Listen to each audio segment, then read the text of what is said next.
Kalian yang dikasihi Tuhan Yesus Kristus, baik yang ada di Taichung maupun yang ada di Shanghai, Beijing, Xiamen, dan juga yang ada di Indonesia. Kita bersyukur kepada Tuhan atas setiap ibadah yang Tuhan sudah pimpin pada hari ini, khususnya untuk rekan-rekan yang ada di Taichung yang sudah melayani pada hari ini. Kita bersyukur kepada Tuhan, meskipun secara pandemi akan COVID-19 yang sudah begitu banyak membuat dunia galau dan membuat dunia begitu kacau. Tapi kita bersyukur kepada Tuhan kalau kita masih memiliki akan satu kepercayaan kepada Tuhan, dan biarlah Tuhan senantiasa memberikan kekuatan supaya kita tidak goncang di dalam iman kita. Maka kita hanya memohon kepada Tuhan, kita hanya berserah kepada Tuhan, dan kita hanya berdoa kepada Tuhan, memohon Tuhan yang menggerakkan kita bagaimana kita harus melakukan sesuatu yang berharga, sesuatu yang berarti bagi kemuliaan nama Tuhan. Dan saudara, melalui minggu lalu, kami sudah membahas akan satu eksposisi Habakuk pasal yang pertama, di mana kita melalui 1 bulan ini, kita akan membahas tentang eksposisi ini untuk belajar mengerti akan bagaimana Tuhan berkehendak di dalam keadaan yang mungkin tidak seperti apa yang kita ekspektasikan. Semua pasti berharap kita punya hidup begitu lancar.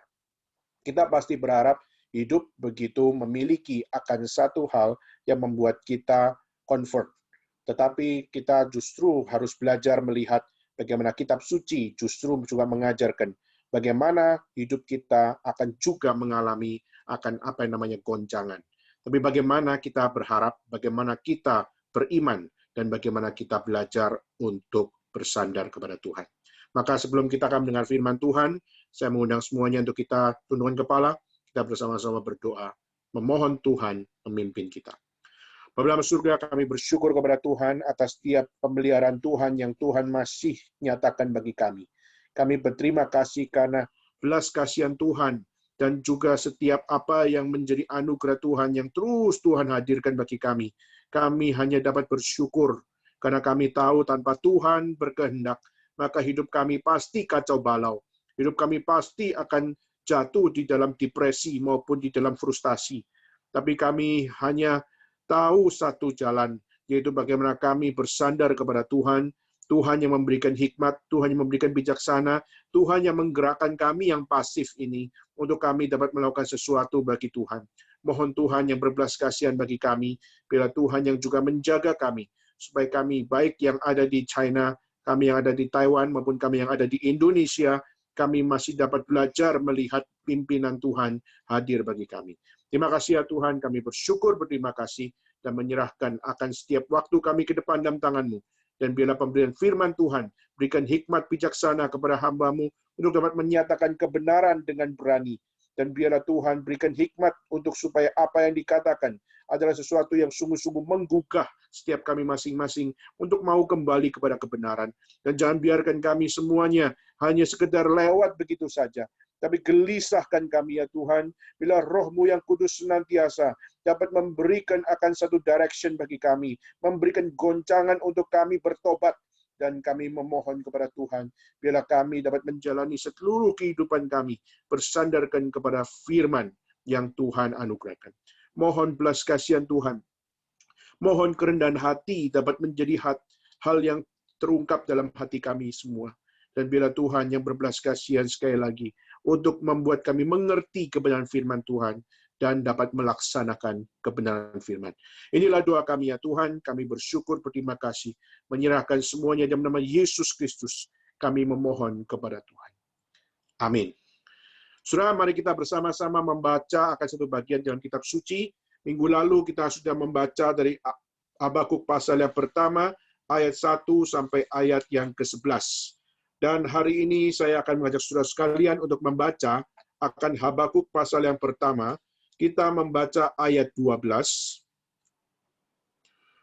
Kita membaca ayat 12. Kita baca sampai pasal 2, ayat yang ketiga. Jadi kita membaca dari Habakuk pasal pertama, ayat 12. Kita baca terus sampai pasal 2, ayat yang ketiga. Habakuk pasal yang pertama, ayat 12. sampai kepada pasal 2 ayat yang ketiga. Setelah menemukan, mari kita membaca bersama-sama akan ayat-ayat tersebut. Di manakah keadilan Tuhan? Bukankah Engkau, ya Tuhan, dari dahulu Allahku yang Maha Kudus, tidak akan mati kami, ya Tuhan. Telah Kau tetapkan Dia untuk menghukumkan, ya gunung batu, telah Kau tentukan Dia untuk menyiksa. Matamu terlalu suci untuk melihat kejahatan, dan Engkau tidak dapat memandang kelaliman. Mengapa Engkau memandang orang-orang yang berbuat khianat itu, dan Engkau berdiam diri apabila orang fasik menelan orang yang lebih benar dari dia? Engkau menjadikan manusia itu seperti ikan di laut, seperti binatang-binatang melata yang tidak ada pemerintahnya. Semuanya mereka ditariknya ke atas dengan kail, ditangkap dengan pukat, dan dikumpulkan dengan payangnya. Itulah sebab ia bersukaria dan bersorak-sorai. Itulah sebabnya dipersembahkannya korban untuk pukatnya, dan dibakarnya korban untuk payangnya. Sebab oleh karena alat-alat itu pendapatannya mewah dan rezekinya berlimpah-limpah. Sebab itukah ia selalu menghunus pedang dan membunuh bangsa-bangsa dengan tidak kenal belas kasihan. Aku mau berdiri di tempat pengintaianku dan berdiri tegak di menara. Aku mau meninjau dan menantikan apa yang akan difirmankannya kepadaku dan apa yang akan dijawabnya atas pengaduanku. Lalu Tuhan menjawab aku demikian, tuliskanlah penglihatan itu dan ukirkanlah itu pada loh-loh, supaya orang sambil lalu dapat membacanya. Sebab penglihatan itu masih menanti saatnya, tetapi ia bersegera menuju kesudahannya dengan tidak menipu. Apabila berlambat-lambat, nantikanlah, sebab itu sungguh-sungguh akan datang dan tidak akan bertangguh. Sekian pembacaan akan firman Tuhan pada hari ini. Minggu lalu kami telah bersama-sama merenungkan bagaimana orang percaya harus belajar bagaimana menghayati Allah. Dan Allah yang kita hayati adalah Allah yang tidak mudah untuk dihayati. Kenapa, saudara? Karena Allah kita adalah Sang Maha Paradoks, di mana setiap pemikiran Allah sulit sekali untuk bisa dimengerti oleh kita semua. Sehingga waktu kita mau menghayati Allah, kita tidak bisa pakai cara pikir kita, tapi kita harus untuk dengan tunduk total kepada Tuhan, kita menghayati Allah Sang Maha Paradoks dengan cara berpikir yang diajarkan oleh Tuhan melalui kitab suci. Sangat penting memandang segala sesuatu bukan dari kesimpulan kita, namun kita harus belajar memandang, mengerti, dan memahami berdasarkan kehendak Tuhan yang dinyatakan di dalam firman Tuhan. Banyak masalah dan kebingungan dalam kehidupan orang Kristen timbul karena banyak hal tidak sesuai dengan konten yang Tuhan mau. Kita hari ini mungkin adalah orang-orang yang beriman kepada Tuhan. Tapi masalah yang seringkali terjadi, kebingungan yang seringkali terjadi adalah konten iman saudara dan saya atau konten iman orang percaya seringkali tidak berada di dalam track yang benar. Di mana kita seringkali menginginkan jawaban yang gamblang dalam segala sesuatunya. Seringkali kita ingin ada satu jawaban yang betul-betul kelihatan. A itu A, B itu B, dan seringkali kita mengharapkan Tuhan dapat memberikan jawaban-jawaban yang seperti itu. Tapi kita melihat ke dalam kitab suci, kita melihat bagaimana Alkitab mengajarkan kepada kita bahwa Allah tidak selalu memberikan apa yang kita inginkan. Tuhan tidak selalu memberikan akan apa yang kita mohon. Dan seringkali pada saat kita berdoa kepada Tuhan pun, tidak semua yang kita doakan kepada Tuhan itu adalah sungguh-sungguh diberikan. Kenapa, saudara? Karena kita melihat banyak sekali doa-doa yang kita panjatkan adalah doa-doa yang masih tidak sesuai dengan kehendak Tuhan. Seringkali permohonan dan juga permintaan yang kita minta kepada Tuhan seringkali tidak sesuai juga dengan kehendak Tuhan. Maka itulah kenapa kita melihat Alkitab memberikan satu gambaran bagaimana Allah tidak selalu memberi apa yang kita inginkan. Maka itulah kenapa di dalam Habakuk kita sudah melihat dua masalah utama yang merisaukan Nabi Habakuk adalah pertama yaitu masalah Allah membisu. Seakan-akan mereka melihat Tuhan, kami mengalami begitu banyak penderitaan, kami diserang oleh orang kafir, kami dihancurkan dan kami dikecewakan. Tapi Tuhan seakan-akan membisu. Allah seakan-akan tidak memberikan akan pertolongan. Dan malah Tuhan justru yang seakan-akan menjadi biang kerok dari segala sesuatunya. Saudara, kalau kita melihat dalam konteks Habakuk di situ, Israel mengalami akan satu pukulan besar karena ada orang Kasdim.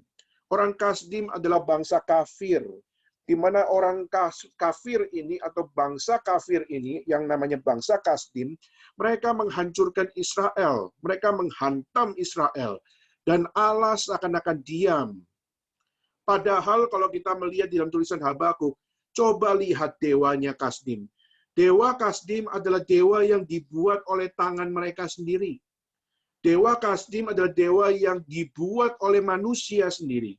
Dan juga dewa Kasdim adalah yang direka-rekakan oleh manusia. Sedangkan Tuhan yang dipercaya bangsa Israel adalah Allah satu-satunya. Istilah bahasa Ibrani yaitu Yahweh, yaitu the one and only God. Satu-satunya Allah. Tapi justru waktu mereka mempercayai Allah adalah satu-satunya Allah, yang terjadi adalah mereka justru melihat seakan-akan Tuhan yang satu-satunya itu tidak melakukan action apa-apa. Tidak melakukan akan pertolongan, tidak melakukan akan satu perbuatannya yang ajaib.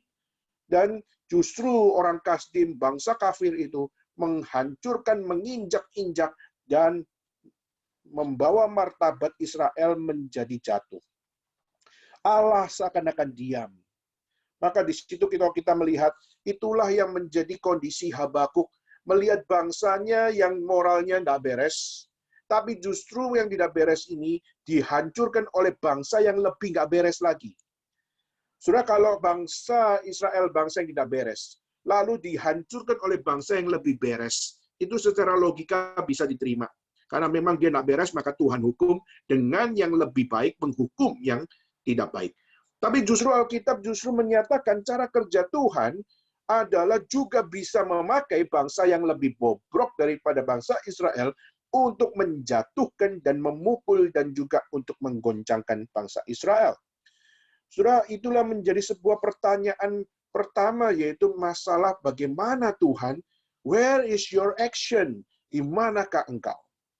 Saudara, maka kita melihat ini menjadi pertanyaan yang besar di dalam kitab Habakuk, di dalam pasal yang pertama. Tetapi kita juga melihat di dalam ayat 12 yang tadi kita baca. Di dalam ayat 12 muncul satu kalimat. Bukankah engkau ya Tuhan dari dahulu Allahku yang maha kudus? Tidak akan mati kami. Ya Tuhan telah kau tetapkan dia untuk menghukumkan. Ya gunung batu telah kau tentukan dia untuk menyiksa.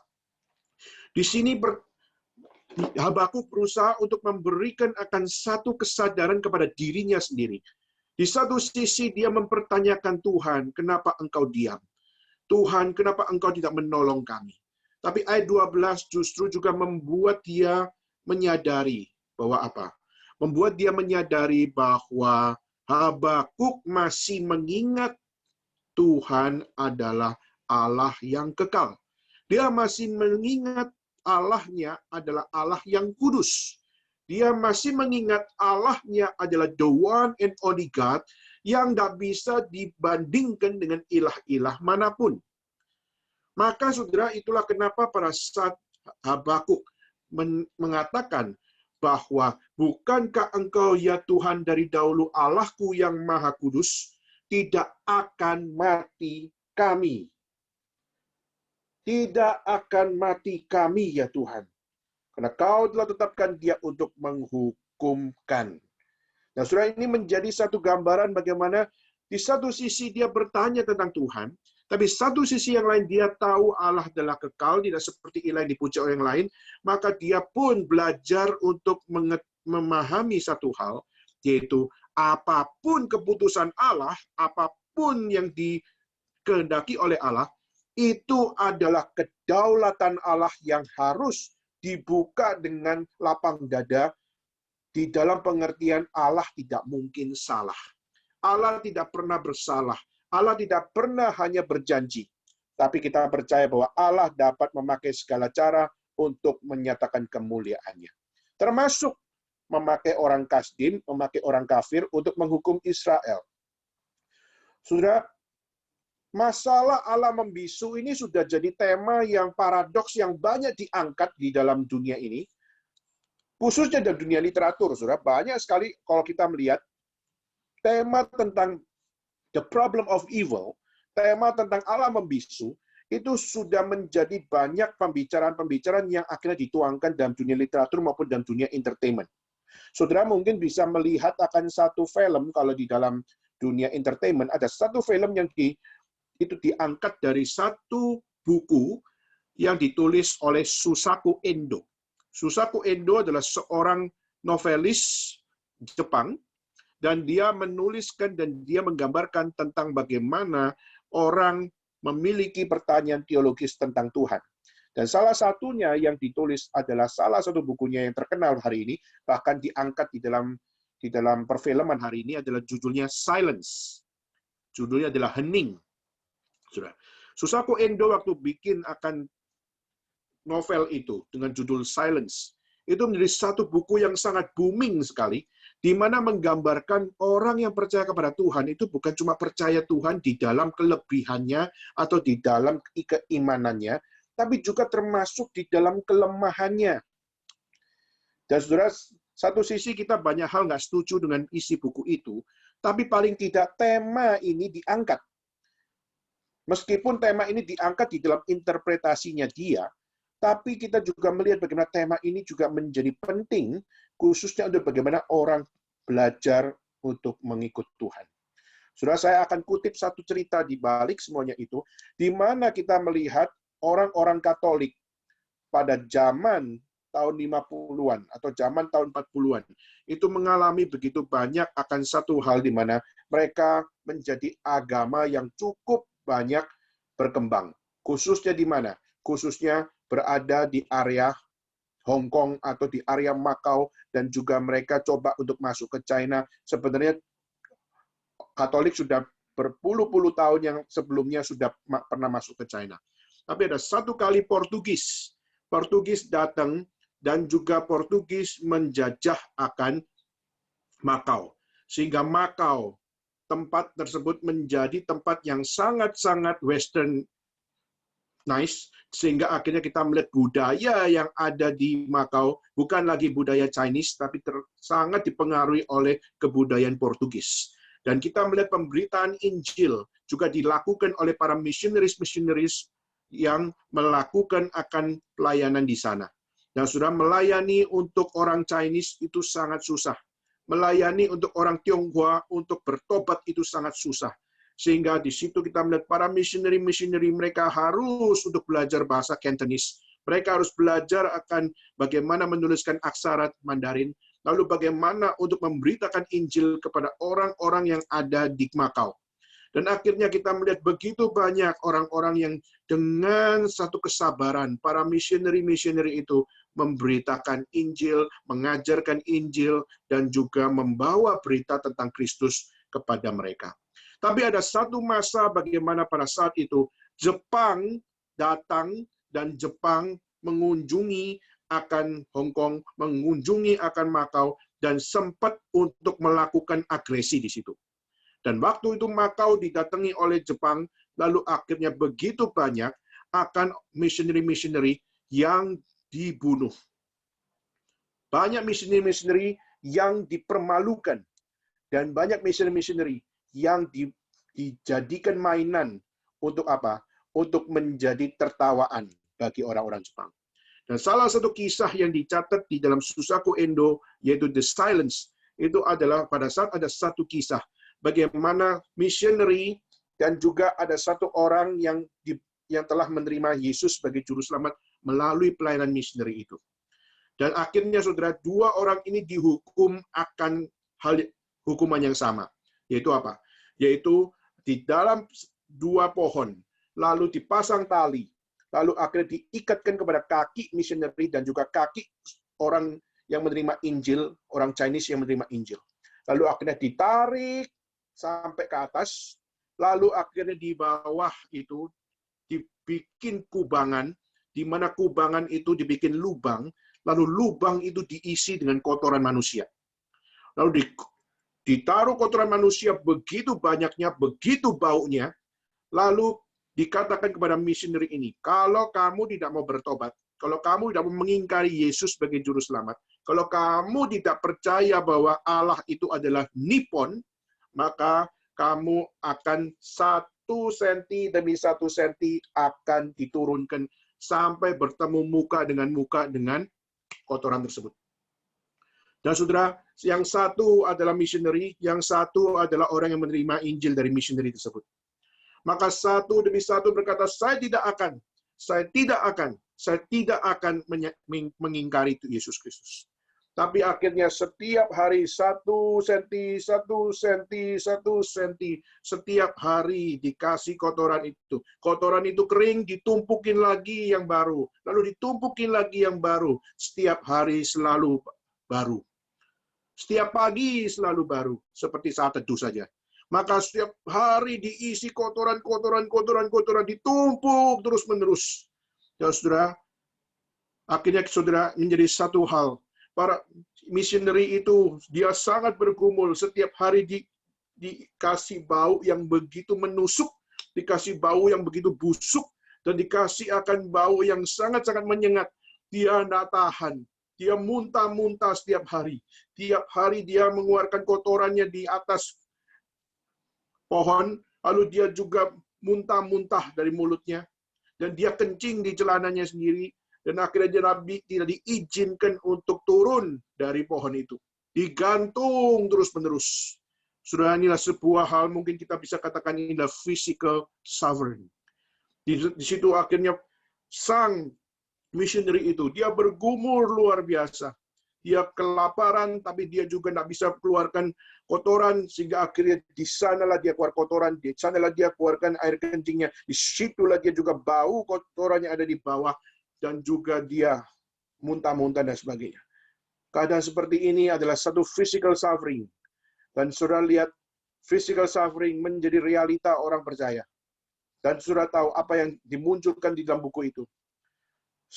Missionary mengalami physical suffering, lalu yang menerima Injil juga menerima physical suffering. Dua-dua mengalami itu. Tetapi saudara, pada saat sudah sampai dekat setiap hari 1 senti, 1 senti, 1 senti, sampai sudah mau bertemu muka dengan kotoran itu. Sang missionary itu langsung berkata, aku tidak tahan lagi. Aku tidak tahan lagi, Tuhan tolong saya tidak tahan lagi. Saya tidak tahan lagi bau akan kotoran itu. Saya tidak tahan lagi untuk bau akan kotoran saya sendiri. Saya tidak tahan lagi untuk bau akan muntahan saya sendiri. Dia mengatakan bahwa saya tidak mampu. Tolong Tuhan, tolong Tuhan. Dan tapi sudah singkat ceritanya akhirnya, karena dia sudah melihat semuanya itu. Lalu akhirnya dia mengatakan, turunkan saya akan melakukan apa yang engkau mau. Aku akan mengatakan tidak percaya lagi Yesus.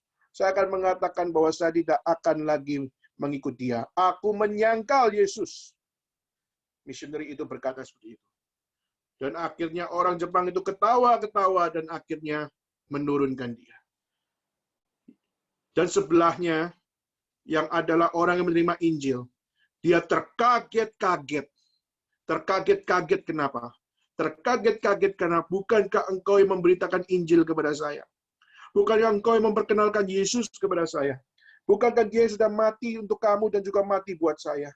Mengapa engkau fangci? Kenapa engkau meninggalkan imanmu? Kenapa engkau menyangkal imanmu? Kalau kau menyangkal imanmu, bagaimana dengan saya? Sudah orang Makau itu waktu ditanya, lihat missionary yang memberitakan Injil kepadamu sudah menyangkal. Sekarang bagaimana dengan engkau? Maka sudah disitulah kisah itu menjadi satu kisah yang sangat-sangat indah. Di saat apa? Di saat orang Makau itu mengatakan bahwa apa? Itu urusan dia. Urusan dia kalau dia menyangkal. Saya akan tetap beriman kepada Tuhan. Saya akan tetap percaya kepada Tuhan. Saya tidak mau mengingkari iman saya. Karena imanku adalah urusan personalku sama Tuhan, bukan urusan dia. Dia sudah dipakai Tuhan memberitakan Injil kepada saya. Sekarang waktunya saya mempertanggungjawabkan iman kepada saya. Soal orang lain goncang iman, itu adalah keputusan dia. Keputusan saya adalah saya tetap untuk beriman kepada Tuhan. Maka orang Jepang mendengar akan keadaan itu. Langsung diturunkan, sehingga akhirnya bertemulah muka dengan muka, jelek, dan akhirnya semua terjadi satu hal di mana orang-orang menertawakan. Coba lihat, misionerinya sudah berkata, aku menyangkal Tuhan. Justru akhirnya di situ dilihat, orang yang memberitakan Injil justru lebih bertahan iman daripada misioneri tersebut. Dan kisah itu akhirnya membuat satu hal, bagaimana orang Kristen seharusnya beriman. Saudara, kisah itu kalau sudah lihat dilanjutkan dengan satu hal, bagaimana dua murid missionary yang akhirnya coba mencari orang itu. Kenapa orang itu dikenal sebagai seorang yang sangat rohani, tapi justru murtad atas imannya. Maka dua muridnya mencari, dan coba mencari tahu, dan coba untuk melihat buktinya. Apakah betul missionary itu sudah mengingkar imannya. Dan singkat ceritanya, akhirnya sudah melihat bagaimana Pak. Betul-betul bahwa missionary itu mengingkari imannya. Dan juga akhirnya dua orang tersebut yang dikirim untuk mengecek apakah betul missionary ini lemah iman. Dan akhirnya terjadi pun. Dua orang yang dikirim pun juga jatuh iman dan berkata apa? Aku mengingkari imanku. Aku lebih percaya kepada Nippon daripada percaya kepada Tuhan. Tapi saudara, apa yang mereka ajarkan di dalam buku itu? Buku itu mengajarkan bahwa apa? Mulutku mungkin berkata Nippon, tapi bukan hatiku. Mulutku mungkin berkata Nippon, tapi setiap kelemahanku Tuhan tahu. Sehingga apa? Saya murtad secara mulut, tapi secara hati saya tetap kepada Tuhan. Itu yang diajarkan dalam buku tersebut. Saudara, itu tentu saja bukan ajaran yang benar. Kenapa? Karena justru Tuhan mau kita pergi ke seluruh dunia untuk memberitakan kebenaran, memberitakan Kristus, dan mengajarkan akan apa yang Tuhan kehendaki.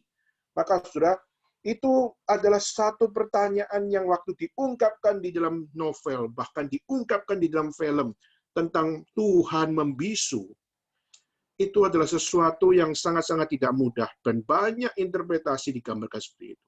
Hal yang sama juga dihadirkan dari satu orang yang bernama Rabbi Harold Kushner. Harold Kushner adalah seorang Yahudi. Dia seorang yang percaya kepada Allah. Tetapi pada saat dia mengalami akan satu hal, kehilangan anaknya, umur 14 tahun, mati karena penyakit progeria. Penyakit progeria itu adalah penyakit yang cepat menua, seperti Benjamin Button, gitu ya. Itu penyakit yang cepat menua yang tidak dapat disembuhkan. Sehingga akhirnya umur 14 tahun anak itu mati. Dan waktu anak itu mati, Imam Harold Kushner itu sangat terpukul, dan akhirnya dia mengoreksi kembali teologinya, lalu akhirnya dia tulis satu buku, When Bad Things Happen to Good People. When Bad Things Happen to Good People. Lalu dia tulis buku itu, dan konklusinya dari buku itu adalah dia mempertanyakan, Tuhan, Engkau di mana saat saya berduka cita? Tuhan, Engkau ada di mana saat saya mengalami pergumulan-pergumulan yang besar ini akibat progeria ini? Maka saudara, kesimpulannya adalah dia percaya Tuhan, tapi dia menyimpulkan Tuhan itu bukan maha segalanya. Dia menyimpulkan, aku percaya Tuhan, tapi apa yang terjadi dalam dunia ini, Tuhan tidak dapat berbuat apa-apa. Kenapa? Karena tidak sesuai dengan skenario yang logis di dalam dunia ini. Maka itu penafsiran-penafsiran yang dimunculkan dari Harold Kushner yang kelihatannya sangat sensitif, yang sangat emosional, tapi itu penafsiran yang tidak bertanggung jawab. Kenapa? Karena justru mempertanyakan kemampuan Tuhan, lalu berkata Tuhan itu tidak mampu kok. Tuhan itu tidak memiliki akan hal di mana dia bisa berbuat apa-apa untuk mengubah kondisi dan sebagainya. Maka dia justru menyimpulkan Aku percaya kepada Allah, tapi aku juga tahu Allah itu ada batasnya. Sehingga akhirnya dia pun merelakan percaya Tuhan yang tidak terbatas.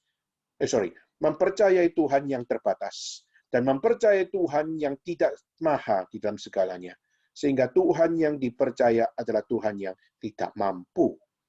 Maka itulah kesimpulan dari seorang rabi, seorang Yahudi, menuliskan buku itu. Saya sudah baca buku itu mungkin tahun 90-an. Saya sudah pernah dikasih satu buku itu, lalu saya baca, dan waktu itu saya juga mengalami akan masalah yang besar. Waktu itu papa saya meninggal dunia.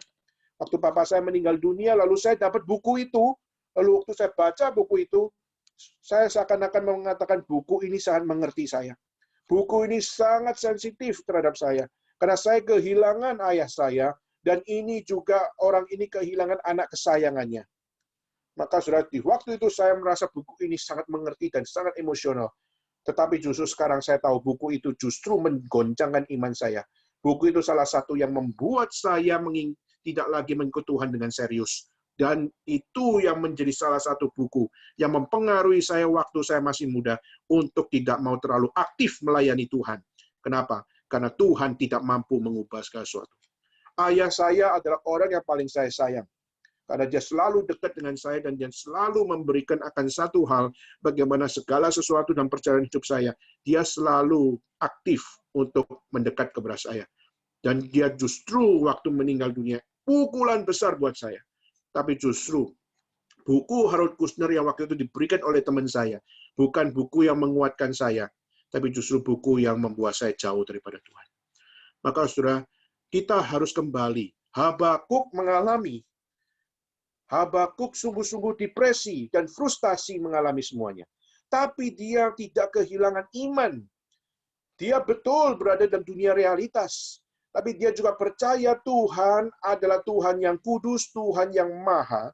Dan dia percaya Allah punya kedaulatan atas semua kehidupan manusia, baik di dalam kepasifannya, maupun di dalam keaktifannya. Menurut kita, dia berdaulat. Dan kedaulatan Allah tidak mungkin salah. Kedaulatan Allah tidak mungkin adalah yang bertentangan dengan kasih dan keadilannya. Maka itulah yang Habakuk munculkan, yaitu apa? Satu sisi dia bertanya-tanya tentang Tuhan, tapi di satu sisi yang lain dia tetap berpegang kepada firman Tuhan, yang berkata bahwa aku tetap mengingat engkau adalah Allah yang maha kudus. Allah yang senantiasa punya kedaulatan untuk melakukan hal yang pasif, melakukan hal yang aktif, dan memakai siapapun untuk menghukum, maka itulah yang menjadi kedaulatan Tuhan. Kedua, masalah kedua yang utama pada Habakuk adalah dia juga mempertanyakan tentang orang Kasdim itu, khususnya dikaitkan dengan kesucian Allah. Itu saudara bisa lihat di dalam ayat 13.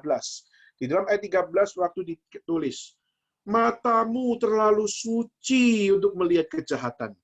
Saudara, kalau dari kalimat ini paling tidak kita bisa melihat sebuah interpretasi, yaitu apa? Allah itu punya standarnya sendiri, dan seharusnya standar Allah tidak pakai akan hal-hal yang jahat. Atau standar Allah itu tidak menggunakan akan hal-hal yang bertentangan dengan dirinya. Istilahnya kalau Tuhan, cara kerjanya adalah dia adalah kesucian, maka seharusnya yang dikirim untuk melaksanakan kehendaknya adalah orang-orang yang suci. Entah itu malaikat, entah itu adalah nabi, entah itu adalah rasul. Sudah, tapi justru kita melihat matamu terlalu suci untuk melihat kejahatan, dan engkau tidak dapat memandang kelaliman. Di sini kita lihat Habakuk mengapa mengungkapkan kalimat itu. Habakuk percaya bahwa segala sesuatu yang kejam dan tidak adil itu bukan cara Tuhan. Itu bukan cara Tuhan. Tuhan kalau pakai cara pasti cara yang suci. Tuhan pakai cara pasti cara yang tidak bertentangan dengan dirinya.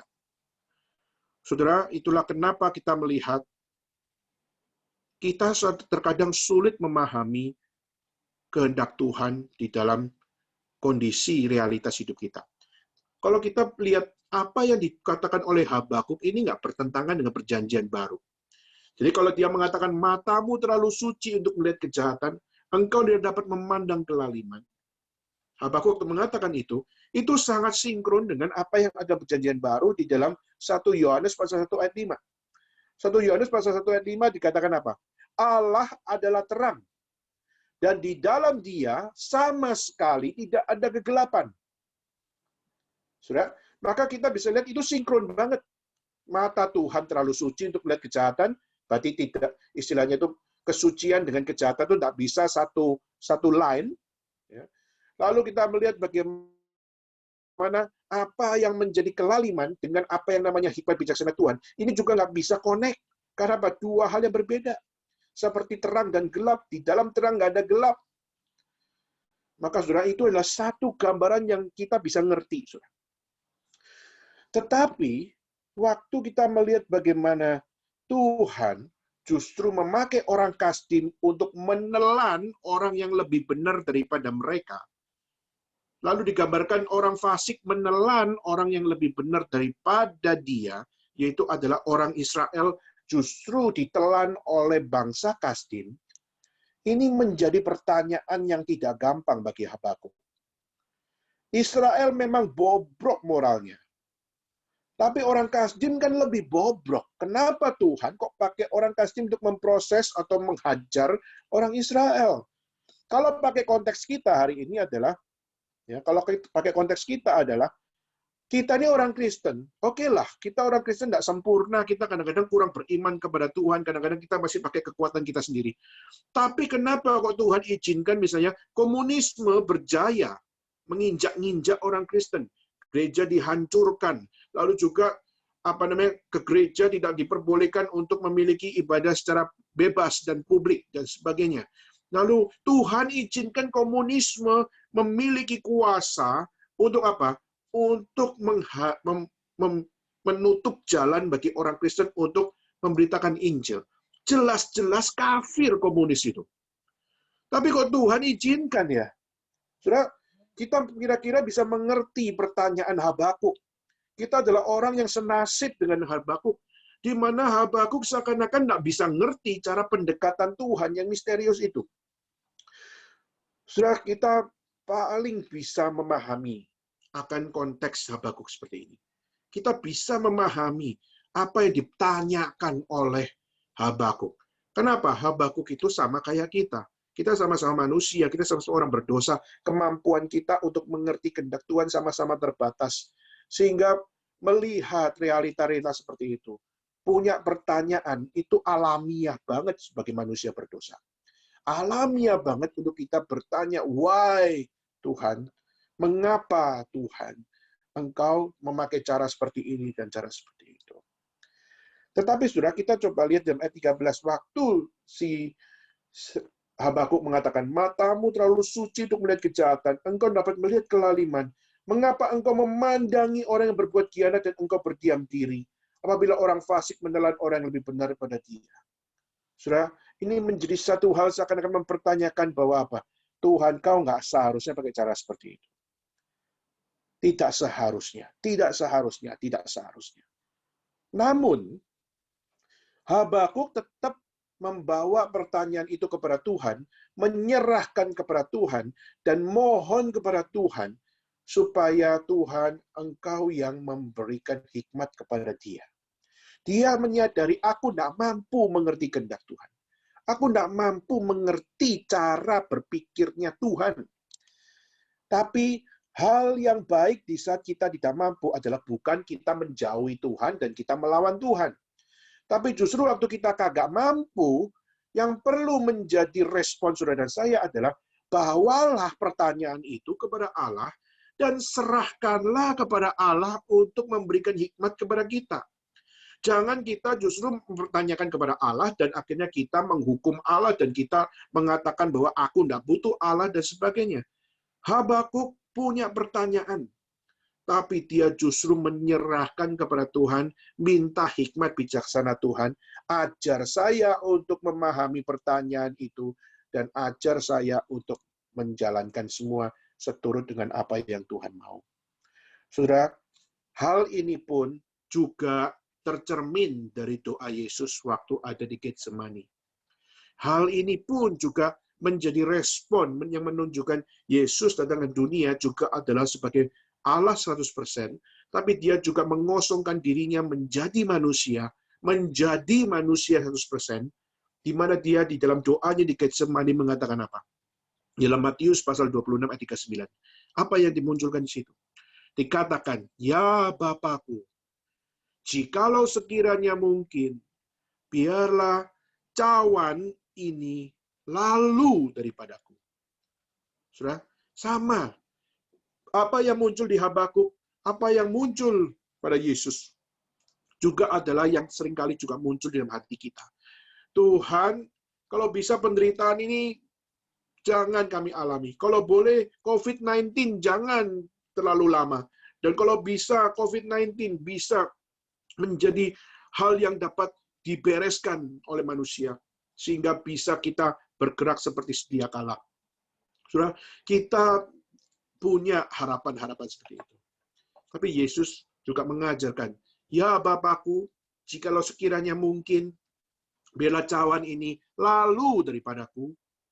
Saudara, perhatikan kalimat ini. "Tetapi janganlah seperti yang ku kehendaki, melainkan seperti yang engkau kehendaki." Pelajaran yang kita baca adalah apa? Yesus, waktu dia dalam dunia, dia adalah manusia 100%. Dan dia mengatakan, jangan seperti yang ku kehendaki sebagai manusia 100%. Tapi justru biarlah aku manusia 100% ini, aku melakukan apa yang kau kehendaki. Saudara, Yesus mengajarkan, waktu kau punya pertanyaan yang besar, jangan lupa untuk berikan kepada Tuhan. Jangan lupa serahkan kepada Tuhan dan minta hikmat bijaksana Tuhan mengajarkan kepada kita. Dan sudah setelah Yesus berkata seperti itu, Yesus tetap berjalan terus. Dia tetap yakin bahwa kehendak Tuhan selalu benar. Dan juga Allah yang kudus tidak mungkin memerintahkan hal yang salah. Sehingga akhirnya kita melihat Yesus menjadi salah satu teladan bagi kita untuk bagaimana kita melihat. Bukan cuma sekedar salah satu. Kita melihat banyak yang bisa teladani. Tapi satu-satunya yang dapat membuat kita firm adalah di saat Yesus menjalankan kehendak Tuhan dengan benar, dan dia setia sampai mati, sampai akhir, dan dia punya iman yang penuh dengan konten yang sejati. Nah, saudara, maka hari ini kita mau masuk di dalam pembahasan kita, yaitu apa? Hari ini tema kita adalah konten apa yang harus ada di dalam iman orang percaya. What kind of content of faith yang harus ada di dalam diri kita? Maka konten apa yang harus ada? Konten apa yang harus bertahta dalam iman kita kepada Tuhan sebagai orang percaya?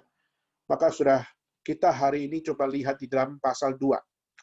Pasal 2 ayat 1-3. Ini biarlah juga menjadi kepercayaan kita semua, di mana kita belajar. Saya mau menjadi orang percaya yang punya konten iman yang benar di saat saya mengalami penderitaan.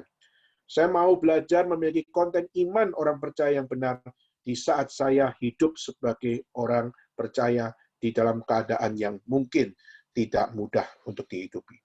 Maka sudah kita coba melihat konten iman orang percaya, apa yang harus ada di dalam hidup kita. Maka saya akan mengajak sudah melihat beberapa poin. Poin yang pertama, sudah kita lihat di ayat yang pertama. Poin yang pertama, aku mau berdiri di tempat pengintaianku dan berdiri tegak di menara. Aku mau meninjau dan menantikan apa yang akan difirmankannya kepadaku dan apa yang akan dijawabnya atas pengaduanku. Saudara, konten iman orang percaya yang pertama yaitu apa? Yaitu belajar dari Habakuk. Aku mau berdiri di tempat pengintaianku. Aku berdiri tegak di menaraku. Aku mau meninjau dan menantikan apa yang akan difirmankannya kepadaku. Apa maksudnya, saudara? Habakuk sadar apa yang harus dilakukan pada saat kita mengalami pertanyaan besar di dalam hidup. Yaitu apa? Menyerahkan diri kepada Allah. Dia menggambarkan dengan suatu menara di ketinggian yang bisa memberikan banyak penafsiran, yang memberikan banyak pandangan yang begitu luas, seperti seorang pengamat militer yang mengkeker atau yang mencari akan satu hal, di mana dia mengantisipasi something. Kalau ada musuh datang, kalau ada musuh muncul, maka aku mau meninjau, aku mau menanti apa yang difirmankan Tuhan. Saudara, apa maksudnya, saudara? Menanti apa yang difirmankan Tuhan. Pertama yang kita bisa belajar yaitu, setiap kali kita percaya kepada Tuhan, waktu kondisi kita adalah kondisi yang sangat tidak gampang untuk mempercayai Tuhan. Pelajaran yang pertama yaitu, jangan kita mengambil kesimpulan sendiri. Jangan kita menginterpretasi sendiri. Jangan kita memiliki akan keberanian untuk memutlakkan akan apa yang menjadi pemikiran sendiri. Saudara, jangan ambil kesimpulan sendiri. Itu pelajaran yang pertama. Konten iman orang percaya adalah menantikan Tuhan. Menantikan Tuhan dan meninjau apa yang menjadi penantian kita. Maksudnya apa, saudara? Maksudnya adalah seringkali kita gagal karena kita menyelesaikan segala sesuatunya bukan dengan cara yang Tuhan mau. Kita seringkali terlalu refleks, kita terlalu cepat, atau kita terlalu memiliki self-defense atau self-mechanism kita yang sangat aktif untuk apa? Untuk mengandalkan diri sendiri. Kita kurang peka untuk bagaimana memohon pimpinan Roh Kudus. Kita kurang peka untuk bagaimana merenungkan firman dan mencoba untuk mendapatkan akan apa yang menjadi prinsip yang diajarkan kitab suci. Dan seringkali itu yang menjadi kegagalan saudara dan saya, dan juga kegagalan orang Kristen pada umumnya. Habakuk, dia memandang pada permasalahan itu, dan kadang-kadang dia juga menemukan kesulitan untuk mengkaitkan semuanya di dalam kemuliaan Tuhan.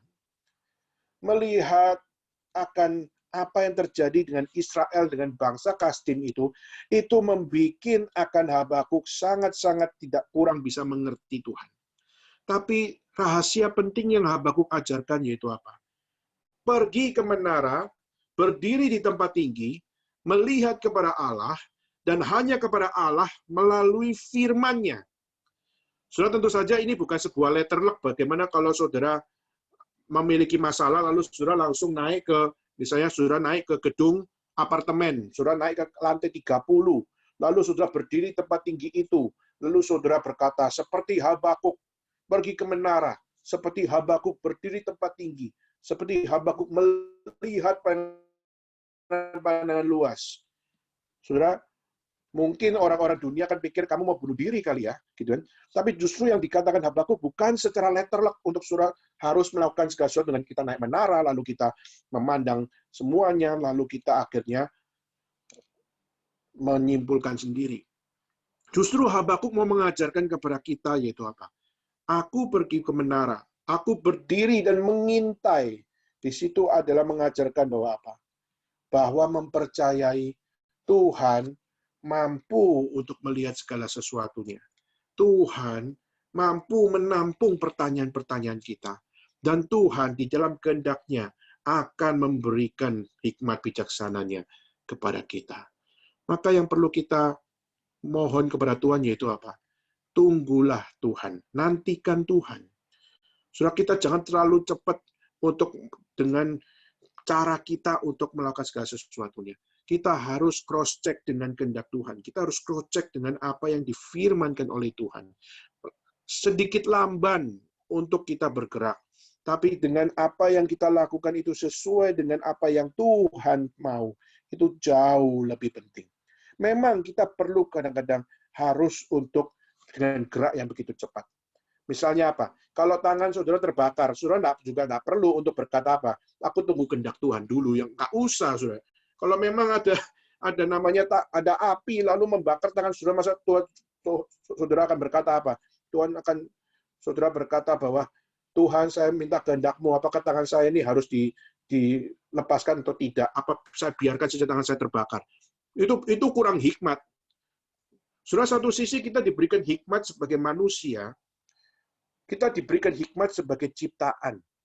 Maka kadang-kadang kita juga harus belajar untuk melihat ada kalanya kita bergerak dengan cepat, dengan refleks, itu juga anugerah Tuhan. Jadi kadang kita juga bisa untuk dengan berkata bahwa menunggu Tuhan, lalu kita nggak melakukan apa-apa. Salah. Kenapa? Karena apa yang dikatakan oleh Habakuk, dia mengatakan apa? Dia mengatakan, aku mau meninjau dan menantikan. Kata meninjau itu secara aktif. Berarti meninjau itu berarti tetap ada tindakan manusia. Tetap ada tindakan manusia, ada usaha manusia, tapi usaha manusia yang bukan diabsolutkan. Bukan diabsolutkan. Kenapa? Karena manusia bisa berusaha, itu anugerah Tuhan.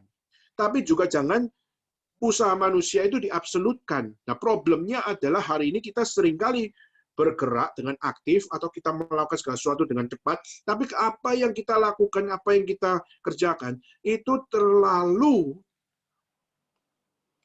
melakukan segala sesuatunya di dalam cara pandang kita.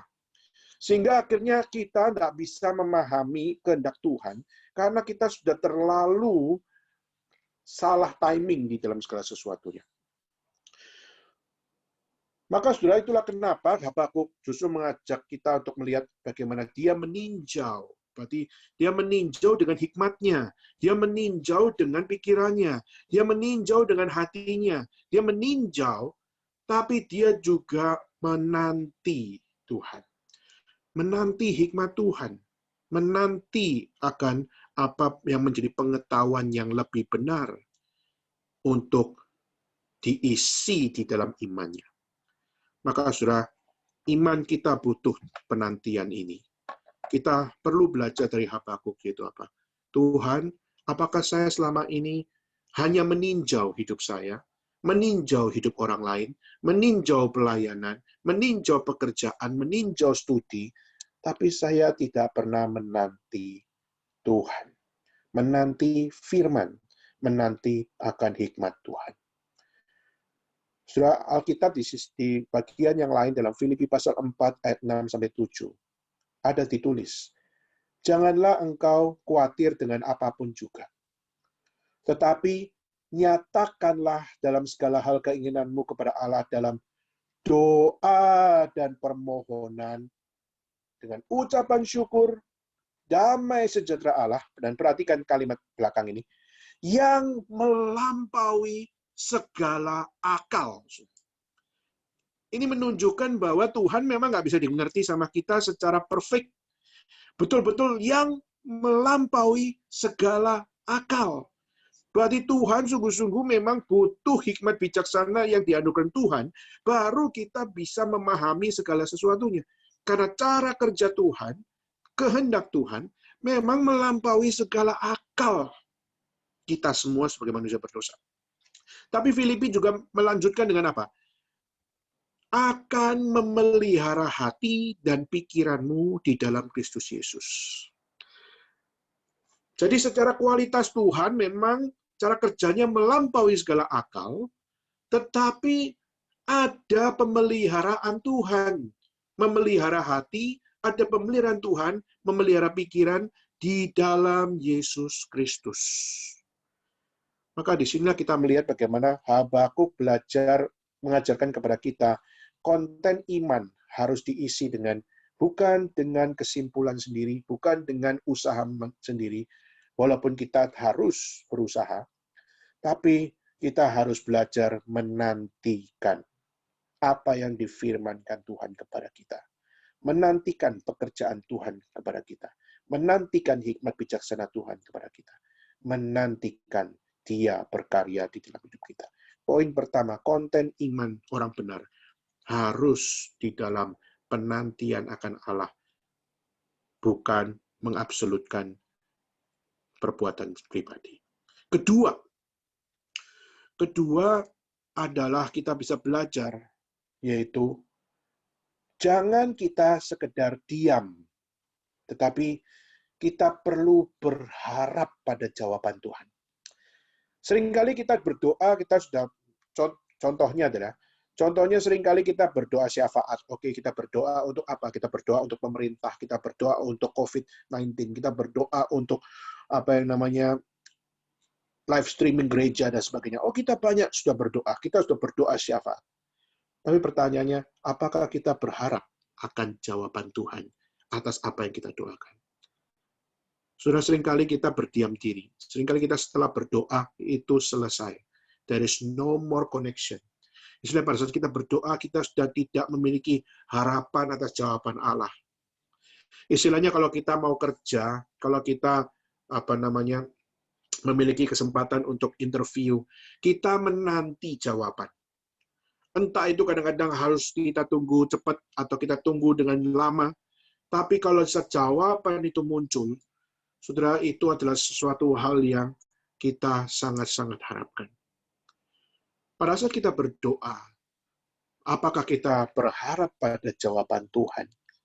Saudara ingat, saudara, Habakuk memakai contoh yaitu menjadi seperti pengamat militer yang naik ke atas menara, lalu di sana dia meninjau, mengamati sekeliling untuk mengetahui tanda-tanda, melihat gerakan dari pihak musuh sekecil apapun.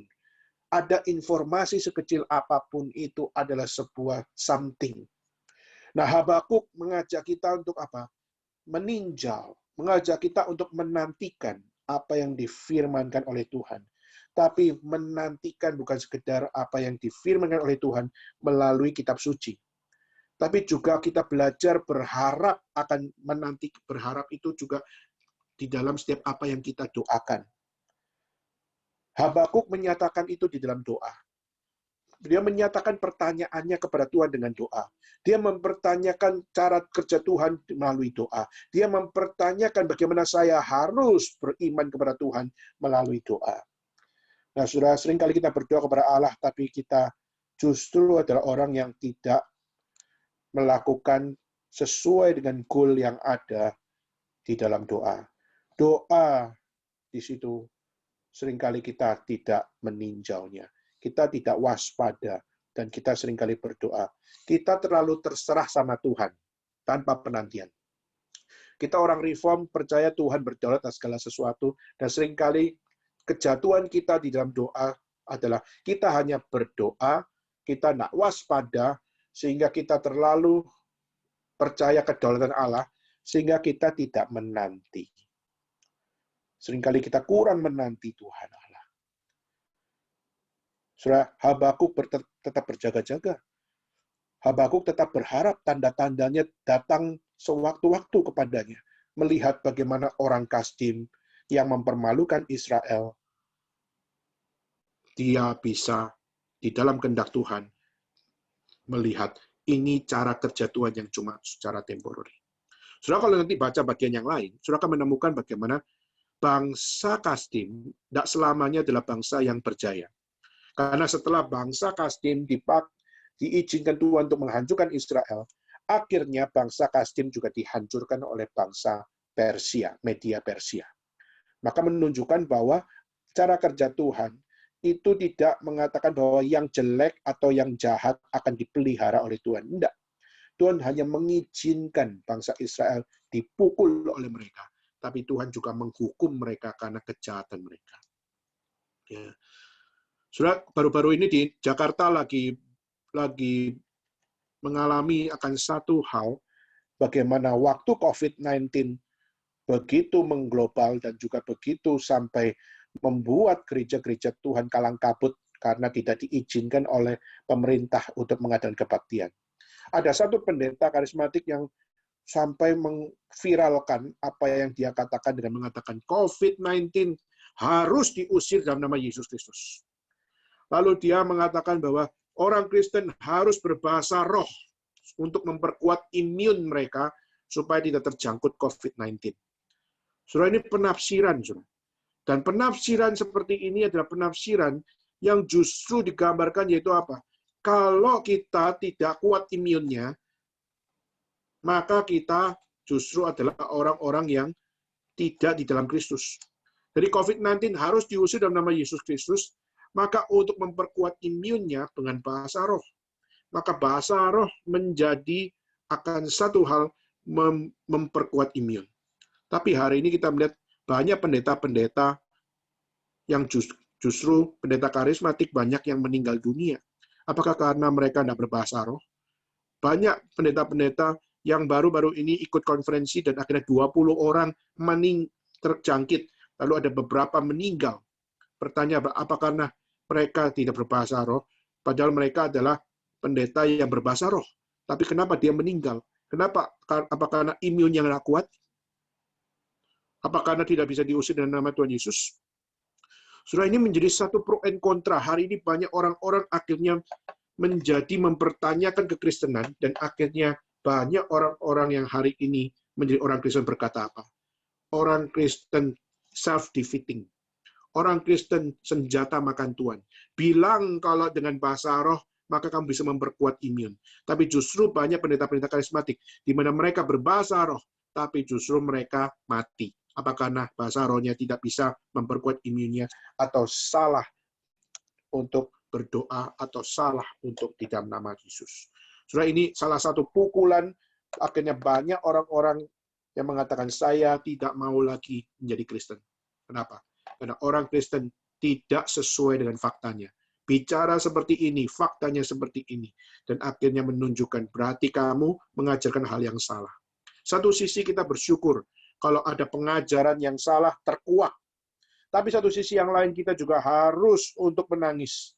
Kenapa? Karena banyak orang-orang yang sudah melihat fakta-fakta tersebut, akhirnya mereka meninggalkan iman. Saudara, ini menjadi satu hal yang kita juga harus mohon kepada Tuhan. Berharap kepada Allah, menantikan Allah, itu bukan tiba-tiba turun dari surga langsung kita menjadi orang yang mengalami sebuah hal tidak menderita. Tapi justru waktu kita sakit, ada dokter, ada perawat yang merawat kita sampai sembuh pun, itu adalah atas izin Allah.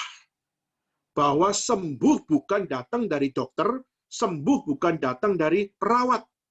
Tapi justru sembuh adalah karena Allah yang memakai dokter. Sembuh karena Allah yang memakai perawat tersebut. Jadi saudara, kita perlu untuk melihat bahwa jangan kita hanya sekedar berdiam diri, tapi kita perlu berharap kepada Tuhan, meninjau dan menantikan dengan berharap kepada jawaban Tuhan. Maka kalaupun jawaban yang kita nantikan bukan sesuai dengan kita punya, cuma paling tidak, di saat kita melihat hal tersebut, kita perlu belajar Tuhan, kehendak Tuhan apa untuk saya. Saudara, itu hal yang kedua. Dan yang terakhir, saudara, poin ketiga. Konten iman kita perlu diisi dengan apa? Ketiga, yaitu konten iman kita perlu diisi dengan memperhatikan dengan seksama. Jangan kita lengah. Kita harus percaya Allah di dalam cara kerjanya yang sangat complicated di dalam pikiran kita, Allah nggak mungkin salah dan janjinya pasti benar. Jadi kita harus menekuni, kita perlu dengan sungguh-sungguh, kita perlu dengan penuh harap, kita percaya Tuhan pasti menjawab. Tuhan pasti menjawab doa kita. Tapi jawaban yang kita doakan, yang kita harapkan, itu bukan yang kita inginkan, tapi yang Tuhan nyatakan. Jadi orang beriman bukan hanya sekedar berdoa menurut harapannya, tapi orang beriman harus belajar berdoa dengan mengharapkan jawaban Allah sesuai kehendak Allah. Saya bacakan ayat 2 dan ayat 3, Saudara. Tuhan menjawab apa yang didoakan oleh Habakuk. Jadi waktu Habakuk berdoa dan menyerahkan semua kepada Tuhan, ayat 2 dan 3 ini adalah jawaban doanya. Coba lihat ayat 2 dan 3. Saudara. Lalu Tuhan menjawab aku. Bisa berarti doanya dari Habakuk yang coba bertanya tentang Tuhan, bertanya dengan cara kerjanya Tuhan, bertanya dengan kehendak Tuhan yang sulit dimengerti itu, Tuhan menjawab Habakuk. Nah, saudara, saya bacakan. Lalu Tuhan menjawab aku demikian, tuliskanlah penglihatan itu, ukirkanlah itu pada loh-loh, supaya orang sambil lalu dapat membacanya. Sebab penglihatan itu masih menanti saatnya, tetapi ia bersegera menuju kesudahannya, dengan tidak menipu. Apabila berlambat-lambat, nantikanlah itu, sebab itu sungguh-sungguh akan datang dan tidak akan bertangguh. Saudara, jawaban Tuhan Allah yaitu apa? Tuliskanlah penglihatan itu, tuliskanlah pada loh-loh itu, ukirkanlah itu pada loh-loh, supaya orang sambil lalu dapat membacanya. Apa yang ditulis? Yang ditulis adalah bangsa Kasdim akan menghancurkan Israel. Bangsa Kasdim dipakai Tuhan, dikirim Tuhan untuk menggoncangkan akan Israel. Itu yang ditulis. Jawaban doa Habakuk diisi dengan jawaban, orang Kasdim akan kubangkitkan untuk menghukum Israel. Pada gilirannya akan kacau balau dan hancur. Kasdim dipakai Tuhan untuk membangkitkan mereka. Untuk memukul mereka, yaitu Israel. Saudara, itu jawaban doanya. Itu jawaban Tuhan Allah. Tuliskan, ukirkan bahwa itu yang ku kehendaki. Saudara, dalam hal ini akhirnya sudah bisa melihat kehendak Tuhan rupanya butuh ketaatan saudara dan saya. Waktu Habakuk memohon jawaban Tuhan, aku tidak ngerti caramu Tuhan, saya ngerti akan apa yang kau nyatakan. Mohon Tuhan, beri, aku mau menanti jawaban, aku mau menanti doa yang kau berikan hikmat. Dan akhirnya diberikan, dan hikmat yang diberikan menyatakan apa yang Tuhan katakan. Tuliskan, ukirkan, dan biarlah mereka mendengar, aku yang membangkitkan orang Kasdim untuk menghancurkan engkau. Saudara, ini menjadi sebuah pertanyaan mungkin buat kita, yaitu apa? Allah mewahyukan nubuat kepada Habakuk. Allah memberikan penglihatan kepada Habakuk. Allah menjawab doa Habakuk. Saudara, rupanya tidak ada ruang untuk kita menafsirkan dengan pengetahuan sendiri. Bukan untuk ditafsirkan dengan hikmat kita sendiri. Bukan untuk ditafsirkan menurut pengertian kita sendiri. Tapi justru Tuhan mau memberikan didikan kepada Habakuk bahwa pernyataan kebenaran Allah kepada orang percaya pasti akan tiba, baik atau tidak baik, sesuai kontennya, sesuai akan kehendaknya, bukan konten kita, bukan konten kemampuan kita, tapi konten Tuhan menjadi hal yang perlu mengisi kita. Jadi saudara, mari kita sama-sama belajar.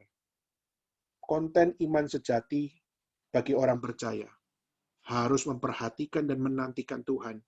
Butuh anugerah untuk dapat menerima setiap apa yang kita nantikan di dalam Tuhan. Maka saudara, hari ini kita bertanya, bagaimana dengan saudara dan saya di saat COVID-19 ini mewabah sampai sekarang dan masih menjadi sebuah trending topik di mana-mana, yaitu kapan ini selesai. Kapan semuanya ini bisa terlewati. Kita tidak pernah tahu. Kita tidak pernah punya jawaban yang spesifik. Kapan semua virus ini bisa dimusnahkan. Sampai hari ini dari seorang pun yang bisa memberikan jawaban spesifik. Ada dulu mengatakan Juli atau Agustus, maka semua akan lenyap. Tapi ada mengatakan tidak secepat itu, mungkin 1 tahun ini. Lalu ada yang mengatakan 2 tahun ini. Dan ada yang mengatakan ini bisa bertahun-tahun. Semua memberikan setiap pemikiran-pemikirannya, pengetahuan-pengetahuannya. Dan itu semua membuat kita merasa segala sesuatunya tidak stabil. Tapi sudah, kita sebagai orang percaya, mari kita belajar seperti Habakuk. Untuk tetap belajar beriman, meskipun memiliki pertanyaan besar itu. Mari kita belajar seperti Habakuk. Jangan ambil kesimpulan sendiri. Mari kita menunggu, menanti, sambil meninjau, tetap menanti Tuhan. Sambil meninjau, tetap berharap kepada jawaban Tuhan. Dan sambil untuk kita menanti, memperhatikan dengan seksama apa yang Tuhan akan berikan hikmat bijaksana bagi kita. Kiranya Tuhan memberkati kita semua. Dan mari kita sama-sama berdoa kepada Tuhan, supaya kita masih punya konten iman yang sungguh di dalam Tuhan. Mari kita tunduk kepala, kita bersama-sama berdoa. Saya minta dua rekan kita berdoa. Saya minta untuk Samuel yang ada di Indonesia untuk berdoa. Kedua, saya juga minta untuk saudara Genta untuk juga bisa berdoa. Dua rekan, yang pertama yaitu Samuel yang ada di Indonesia, dan juga Genta yang ada di Hong Kong. Samuel ada di situ? Saya ya, Kak ya. Ya. Marilah kita berdoa. Tuhan Yesus, terima kasih apabila kami sudah dapat mendengarkan akan firman-Mu. Tuhan, kami tidak tahu apa yang akan terjadi dengan kami, namun kami mau serahkan semuanya hanya ke dalam tangan-Mu, dan tolonglah kami supaya semakin hari kami dapat memahami kehendak-Mu. Hanya dalam nama Tuhan Yesus kami sudah berdoa. Amin. Amin. Saudara Genta yang ada di Hong Kong. Bapak Suka, kami mau berterima kasih atas kesempatan kami sampaikan firman. Kami mau bersyukur kalau misalnya dalam waktu-waktu yang sulit kami masih mendapat kesempatan untuk bisa bersama-sama beribadah, dan terima kasih untuk firman-Mu. Kiranya kami menjadi anak-anak Tuhan yang sungguh setia di hadapan Tuhan. Kiranya kami juga Tuhan terus hari ke hari berikan kami iman untuk kami sungguh-sungguh bisa percayakan Tuhan. Terima kasih Tuhan, hanya dalam nama Tuhan Yesus kami sudah bersyukur. Amin. Amin.